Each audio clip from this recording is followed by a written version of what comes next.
So, good day everyone. I already checked that the venue, facilities, tools, supplies, and equipment needed in this qualification met the standards set in the training regulations prior to start of this competency assessment. So, good morning everyone. Once again, welcome to MC High Academy, a training and assessment center accredited by the TESDA. I am Quaresma Merjoy, your competency assessor for Computer System Servicing National Certificate NC. So, before we proceed, I would like to acknowledge the presence of our TESDA representative, Ms. Lila Cruz, and our Assessment Center Manager, Mr. Ford Senza. Do not worry about their presence. They are just here to observe and check if the conduct of assessment is in accordance with the prescribed competency, assessment methodology, and procedures. So, before we begin with the orientations, I will retrieve the assessment package from our TESDA representative, Ms. Lila. May I have the assessment package, please? Thank you. So, this assessment package contains all the materials needed for this assessment.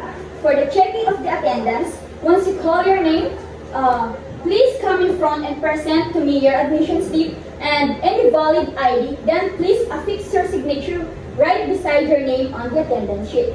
So, candidate number 1, Ms. L. Napatal, may I have your admission slip and ID, please?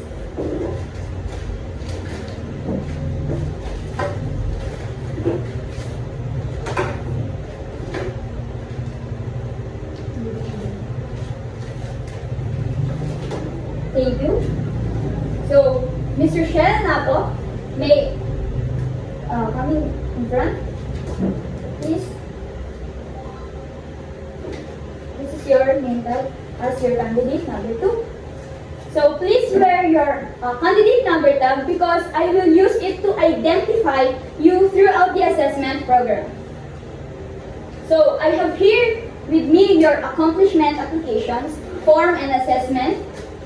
Right? This is an indication that you know and you can perform all the units of competency enumerated in Computer System Servicing NC2, and that no one is forcing you to take this assessment. Is it alright? So, the purpose of this assessment is to measure your knowledge, your skills and attitude, as well as to determine the level of your competency. If you met the minimum requirement for this assessment, you will be receiving a national certificate on Computer System Servicing or NC2 for you to use in job application or job promotion, whether here in local or in abroad.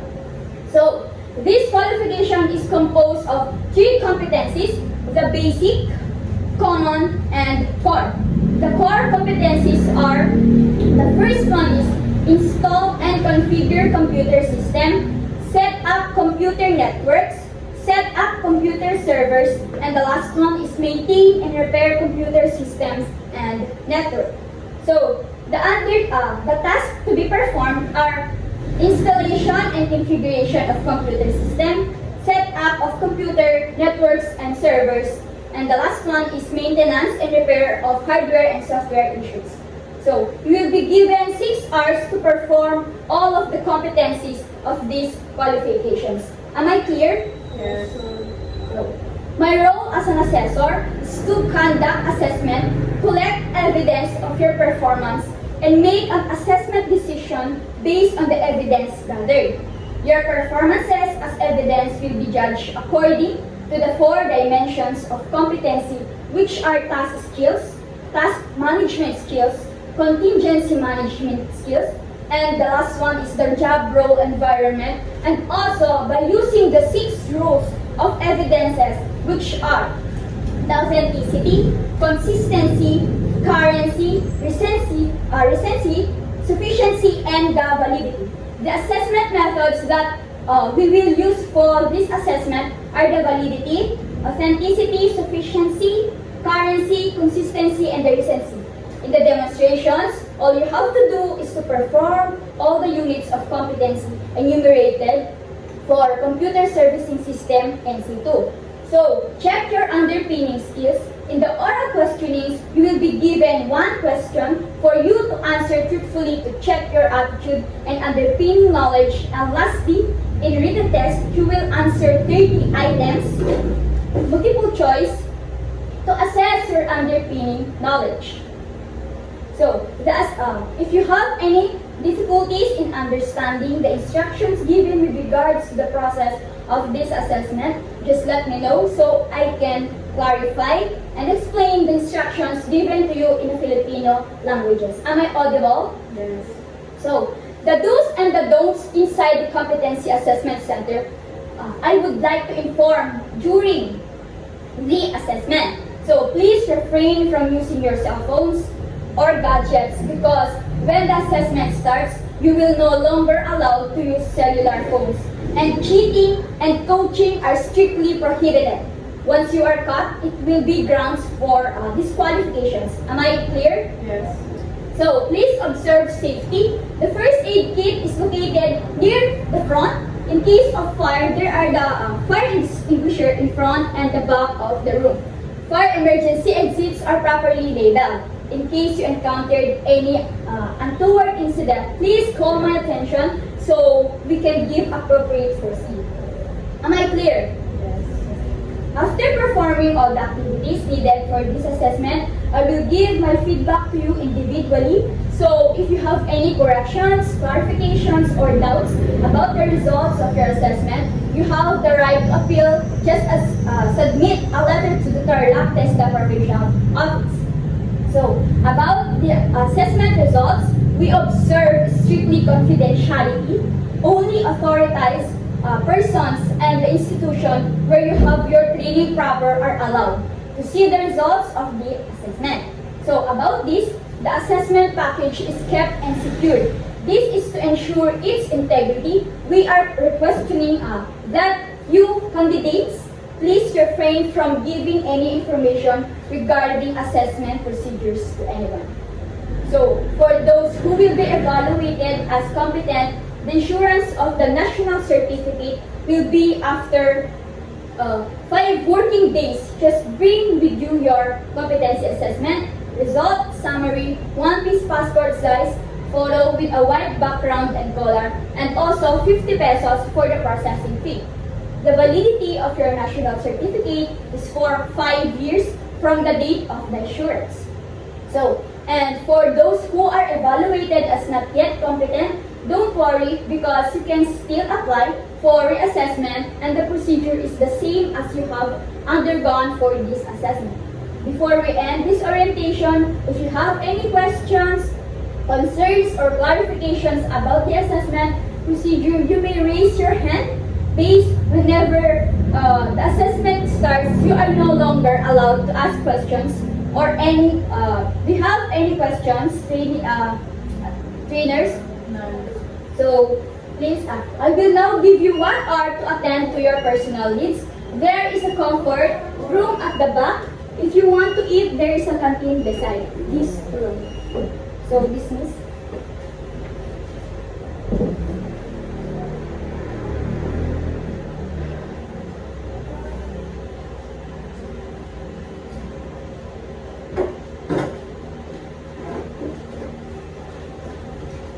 So, welcome back, candidates. We will now start with your assessment. I would just like to remind you about the do's and don'ts.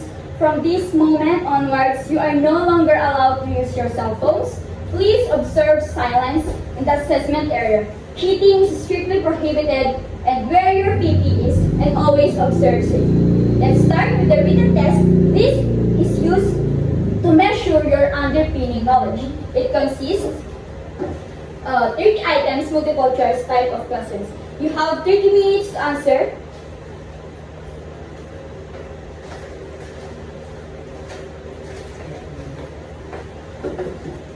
So time's up.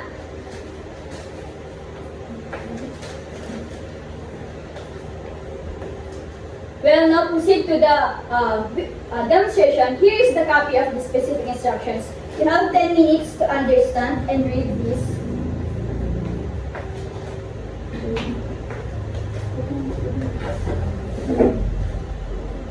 Time time is up. Thank you.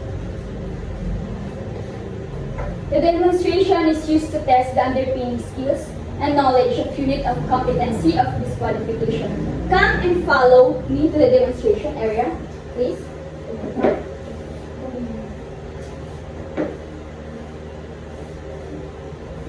But before anything else, I would just like to remind you once to always wear your PPE.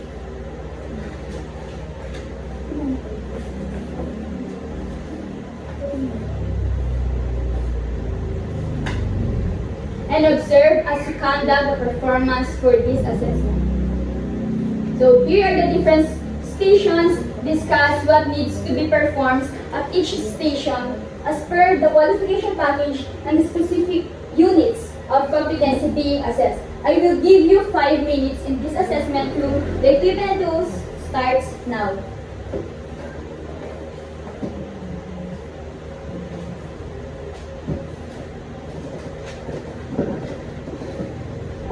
So, time is up. You have 6 hours to perform all the tasks for each unit of competency. Time starts now.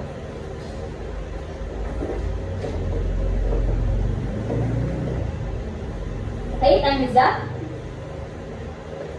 We are now on the last candidate number 1. Please come in front.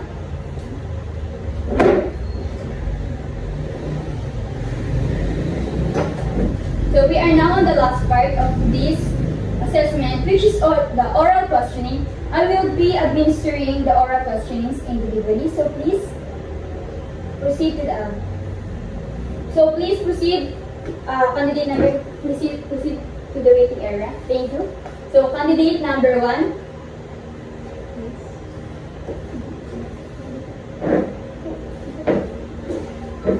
So you will answer the questions number 1. What does RAM do? Temporary stores data for running programs. So thank you, and please call candidate number 2.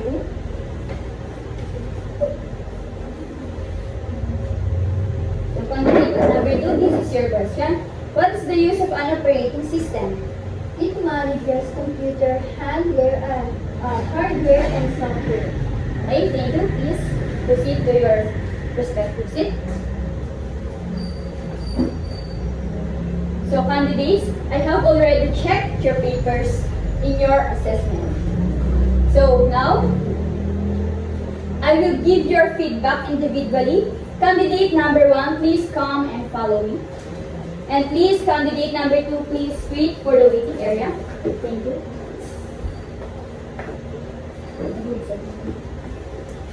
How do you feel about the assessment? Good. So, I must say, I share the same observation regarding your performance. Based on the evidence gathered, you demonstrated the required skills, effectively completed all the tasks within the allotted time. And despite feeling a bit nervous, you were still able to answer all the questions correctly.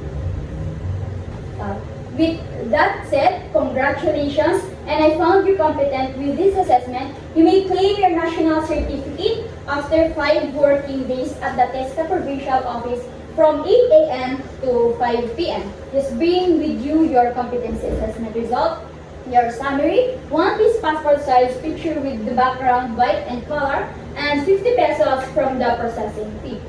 So for the confirmations of this assessment, kindly sign this competency assessment result summary and the rating sheet. So the assessment result summary will be released in the assessment center manager. If you have any questions, you may now go to the waiting area and wait for the test representative, because he will also evaluate these assessment programs. And please call candidate number 2. Thank you. So, candidate number 2, how do you feel about this assessment? So, based on the evidence gathered, you performed well in your demonstration. However, you were not able to complete all the required competencies. I believe that with more practice you can further improve your speed, accuracy, and time management. And even though you're a bit nervous, you still managed to answer the question correctly. So thank you.